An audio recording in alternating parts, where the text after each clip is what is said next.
Hello curious minds and welcome back to Deciphering Stories. I'm your host, Luca Schultz, and today we're going to travel back in time to explore the story of Alexander the Great. His story is a testament to extraordinary expeditions, unparalleled military adventure, and a vision to unite the world under a single empire. Alexander's story is one of the most fascinating from antiquity, showcasing the power a single individual can have to change the course of history. But before we embark on this journey of discovery, be sure to subscribe to the channel and turn on notifications. Stay with me until the end of this video, and you'll be amazed by the fantastic story of this imposing king who challenged even the gods to achieve his goals. Without further ado, let's get started.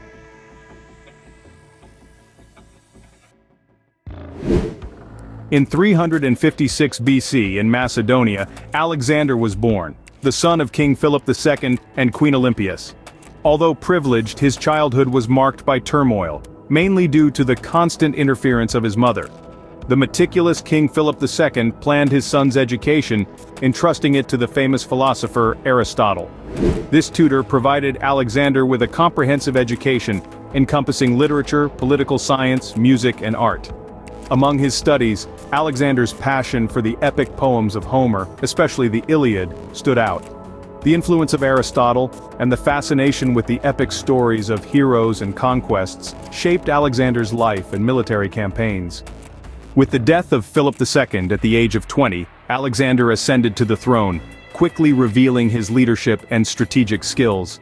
By eliminating all threats to his power, including rebellions in Greek city-states, Alexander consolidated Macedonia. With his kingdom unified, he turned his eyes to a new target, the vast Persian Empire, which had threatened Greece for years. In 334 BC, Alexander launched his most famous and iconic campaign, the invasion of the Persian Empire. The military campaigns against the Persians were characterized by intense battles and ingenious strategies. Despite being outnumbered, Alexander outmaneuvered the Persians, conquering one of the largest empires in the ancient world at the time.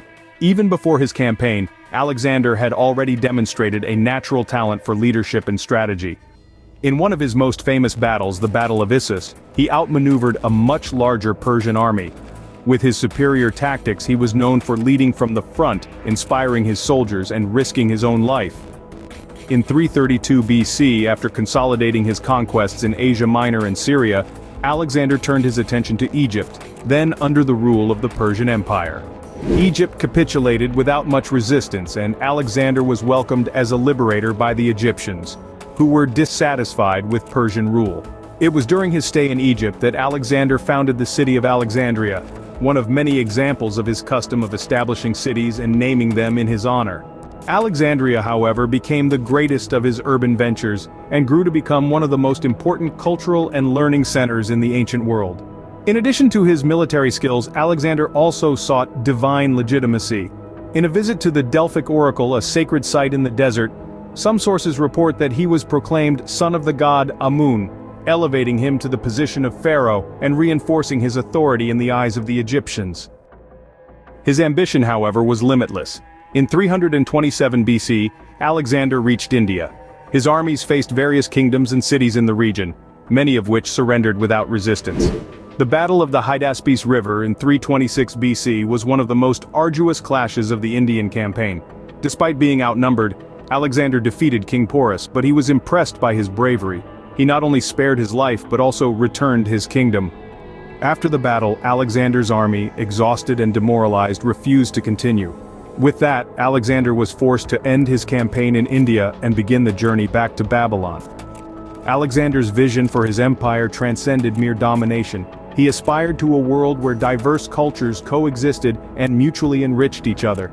This ambition manifested itself in his actions: marriages to women of different backgrounds, encouragement of miscegenation among his soldiers, and the foundation of cities that spread Greek culture throughout his domain. These initiatives marked the beginning of the Hellenistic era, a period of intense cultural fusion between the Greek and Oriental worlds. Art, architecture, philosophy, and science were deeply influenced by this mixture, creating a lasting legacy. The Hellenistic era was the realization of Alexander's vision, a multicultural world, where dialogue and the exchange of knowledge drove progress in civilization. Alexander's death in 323 BC remains shrouded in mystery. The disease that afflicted him, still the subject of speculation, resulted in a rapid decline in his health. After about 10 days of agony, he died on June 10, 323 BC in Babylon, at the age of 32.